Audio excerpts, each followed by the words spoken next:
Generating traffic and sales can be a challenge for online merchants. But selling on the Walmart Marketplace puts your products in front of millions of customers who shop on Walmart.com.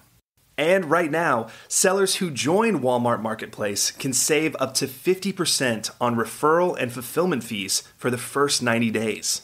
So get started today. Head over to marketplace.walmart.com/savings.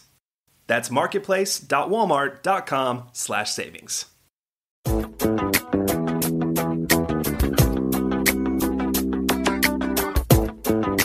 Welcome to E-Commerce Conversations, a weekly podcast focusing on e-commerce topics featuring interviews with prominent people in the e-commerce space.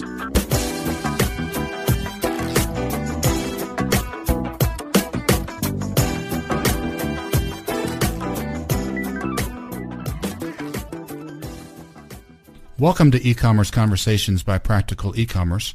I'm Kerry Murdoch. Physical brick-and-mortar retailers market products with end caps and special placements within an aisle, where retailers are typically paid for those promotions by wholesale providers. E-commerce merchants can now do similar merchandising and receive similar payments from a new ad platform. The platform is from Dijipop, and its founder and CEO, Ji Kim, is with us today. Well, Ji, thank you for your time today. Thank you, Kerry. Ji, your company, Dijipop, is an innovative marketing company that could appeal to e-commerce merchants. Our listeners, of course, are e-commerce merchants. My first question for you today is, what is Dijipop? Dijipop is a monetization company that helps online retailers essentially build an advertising monetization strategy for their business, so they can actually add high-margin advertising revenue into their business model, which a lot of your major retailers like Amazon, Walmart, CVS, and lots of other big box retailers have actually implemented over the past several years. So being a mid-sized retailer doesn't prevent you from doing similar monetization strategies. There are solution providers and service providers like us that can help them get a monetization strategy off the ground for those retailers. How does it work exactly? Say I'm a smaller merchant and I'm using a hosted shopping cart platform. How does, when you say monetization, so you're referring to running ads? I would run ads from your platform on my site. Would just kind of walk us through the details of all of that, if you would, please. Yeah. So there's two pieces of monetization that we offer. The plain and simple is just running banner ads around your site, whether it's on the top sides or the bottom, and being able to run non-endemic, non-competing advertisers, tapping into some of the telecommunications brands like AT&T Wireless and T-Mobile's and Verizon's, which your typical publishers online get access to. And so that's a real easy way to just tap into those brand dollars and become a standard publisher. And then the second piece of it, which is a little more complicated, is our platform solution.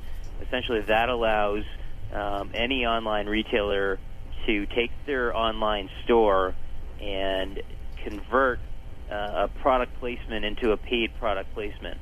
So, that's the core of what we focus on with the Dijipop platform, is that this platform can allow any online retailer to do what's being done in a physical store setting, right? If you go into a store and you go in and you see the end caps, that is a paid placement between a vendor and the retailer. And what we want to do is provide any online retailer with the tools and the abilities to actually take a placement and turn it into a paid spot, and then ultimately allow this system to actually manipulate a product placement based on a vendor and a brand who's willing to pay for that spot.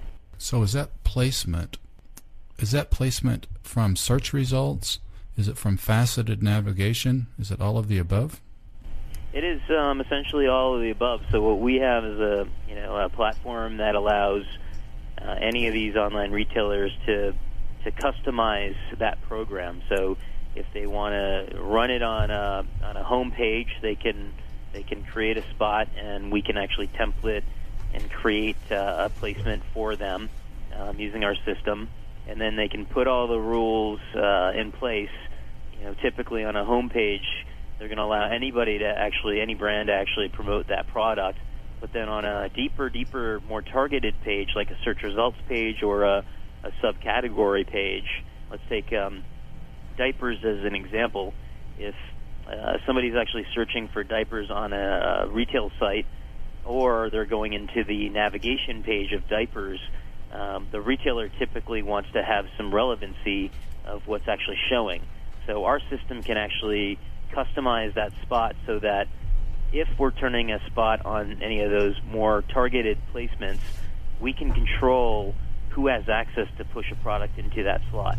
So in that scenario with the diapers pages, we can control it so that only diaper manufacturers have the opportunity to pay to push those relevant diaper products into that section. Does that make sense? It does. So let's say a merchant has its own site, his or her own site search right now. Yep. So would the merchant continue using their site search, or would it be your site search product? Yeah, so we're not in the game of being a search provider. We are essentially, you could think of us as a decisioning engine that's built for advertising and or an ad serving solution. So depending on how a retailer actually implements our solution, we do have two ways of implementation. And the simple implementation would be to take and create a simple ad place and taking our ad tags and dropping our ad tags into their site. The other way of doing it is more seamless, and we have another way of doing it that's tagless, which we can actually create web services directly into those existing e-commerce systems or search systems.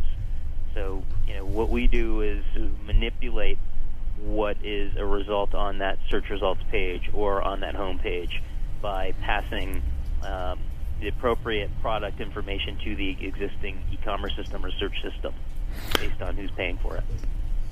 And the ads are all banner ads. Yeah, so the executions, again, the two pieces of advertising options are, a banner, non-endemic, right, getting the Verizons to run on my clothing site, which is not competitive to us.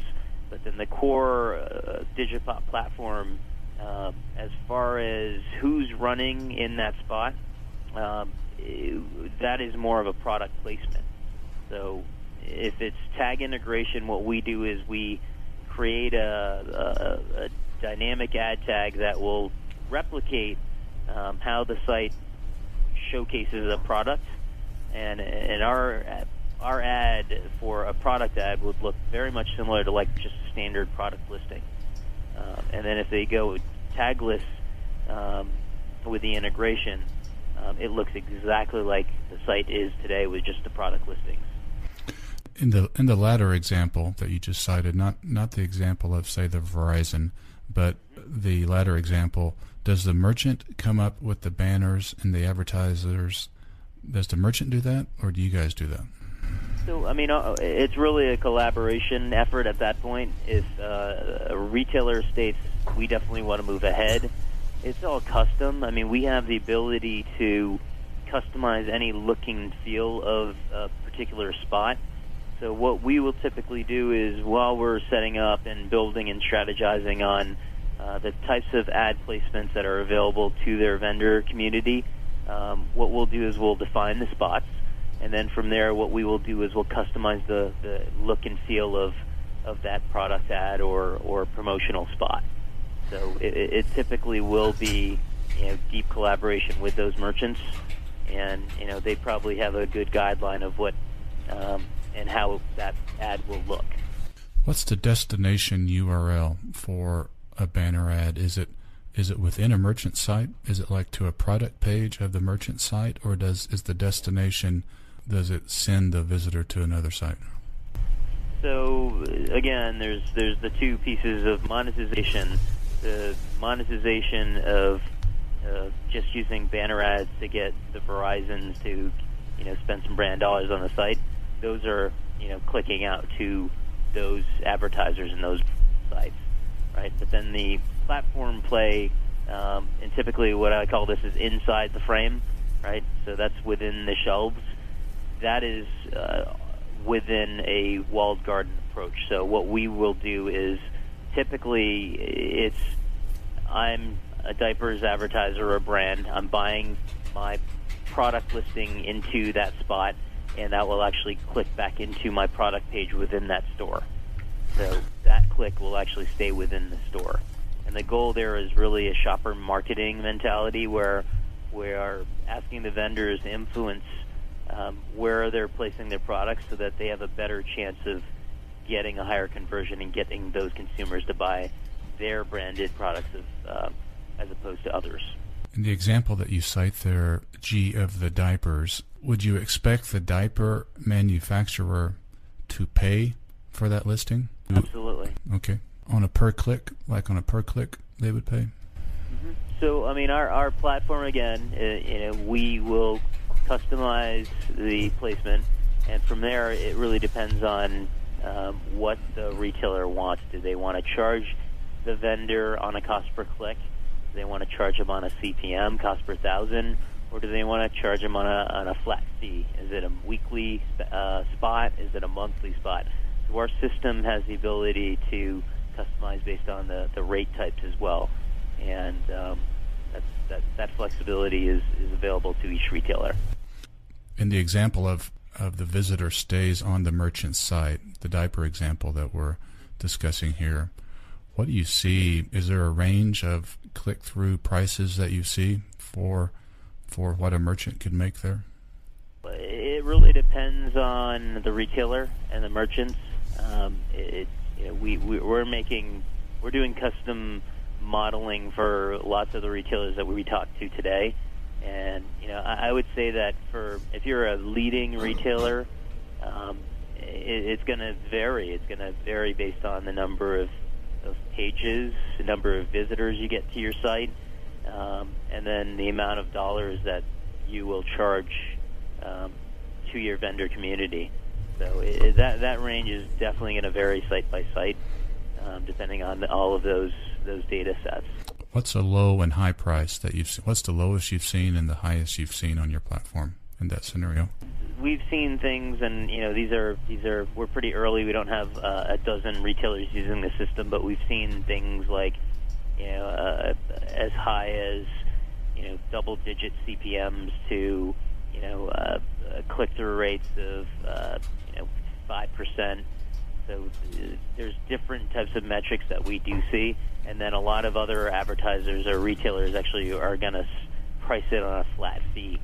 So depending on what spot and the duration of time that they're going to offer to their vendors, it could be as low as a couple $100 per spot per week to as high as $2,500 to $10,000 per month for a product spot. So again, it really depends on how much traffic you get to the site and how big of a retailer you are. How much of that does your firm keep? Our revenue model is essentially a share of the dollars. I think that's what you're alluding to. Mm-hmm. So, that's really going to be based on how big the retailer is. So our typical, revenue share that we want, it's a small percentage, and I don't want to give specific numbers because it's really depending on how big the retailer is and how much effort we have to put forward. So that range is it's anywhere from the low double digits to the somewhere in the definitely less than 50-50. Typically the retailer will make the majority of those ad dollars for their share. Gee, there are retailers listening to this, there are merchants listening to this that buy products, I suspect, from lots of suppliers, and depending on their volume, they're probably getting some co-op advertising dollars based on those purchases. Absolutely. So does your platform qualify for co-op dollars for those merchants? Absolutely. I mean, the reason we built the solution is for these merchants. We've talked to dozens of online teams at these major retail organizations, and I got an example of one major retailer who they have merchants in certain categories they're doing extremely well, and then I asked them, what are they selling? How are they structuring these programs? What space do they offer, and what's the rate card? And the answer that I typically get is he can do whatever he wants. He can sell, and he's doing really well. He kind of gives them this sometimes. He kind of gives them that sometimes. He gives them an inclusion into a product listing, and sometimes on the home page or the category page. It's a wild, wild west for most merchants and most retailers. .com is not structured, right? And if you look at that and you compare that to a retailer who's been selling the circular programs, that circular program is extremely organized and structured, right? And so we believe that with the shift in how consumers are actually shopping today, the shift in how consumers are influenced by .com and particularly the online retailer's website, we think that merchandising on these major retail sites and even the mid-tier sites is not that good. And what we're trying to do is create that same merchandising that happens in the store, right? You see lots of brands, you see lots of promotional opportunities in the store, but you don't see that happening as well online and on these online retail storefronts because there's lack of organization. What we want to do with our platform is to give these merchants the tool sets and the technology to be able to organize this space. And with these on-demand platforms like ours, to be able to turn on and organize and sell this space to the vendor community, resulting in better marketing and merchandising, which results in better sales and also a nice revenue stream for these merchants as well. Let's shift gears just for a sec here, G. Let's talk about you and you're the founder of this company. Tell us a little about your background, how you came to found Dijipop, and where you're located. Mm-hmm. Yeah, so I've been in the digital media space for 16 years, and most of my time was working for ad agencies and ad networks. So the majority of my time in this market, in this digital space, is in the advertising side. And I sold banner ads with largest ad networks on the planet. And if you look at the banner ad business, you take a banner ad which gets the worst click-through rate on the planet, and then you try to take that model and shove it into a retail setting. I felt that was the wrong execution, and so I built Dijipop to be able to create an advertising program that is focused on product and product placement. When did you launch it? I joined an incubator called Beta Spring here in Providence in 2009, and at the end of that incubation project, we launched an alpha version of it in July or August of 2009, and we've essentially overhauled this entire back-end system over the last year and a half to be enterprise grade. So we relaunched last summer, and then we're continuing to build more UI functionality and bells and whistles into the platform. So. You say Providence, Rhode Island. That's right. Yeah. Any other thoughts for our listeners? We have just another minute or two left here. My thing that I'd love for merchants to consider is monetization. I think that one of the key things that online retailers should look at is a monetization program. And if you look at the modeling that we do for a lot of our retailer partners that we're talking to today, you have the ability as a merchant to add a very high margin revenue stream for the company. And in essence, essentially what it boils down to is it can increase your bottom line by as much as 15% to your bottom line in a given year. You compare that to what other programs that exist today to help you increase your business in a calendar year, and typically, most of those other programs will only give you single-digit increases. So I stress the importance of building a monetization program because it has huge impact on your financials in a given calendar year. Okay. Well, for purposes of our listeners, we've been visiting with Ji Kim. Ji is the founder and CEO of Dijipop. That's Dijipop.com. Let me spell that. That's D as in David, I-J-I-P-O-P.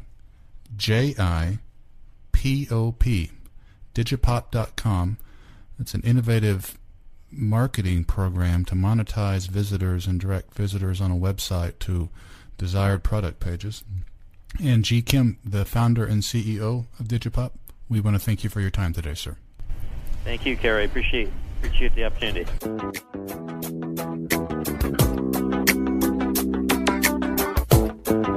That's all the time we have for this week's e-commerce conversation. I hope you enjoyed it. Please tune in next week for another new episode.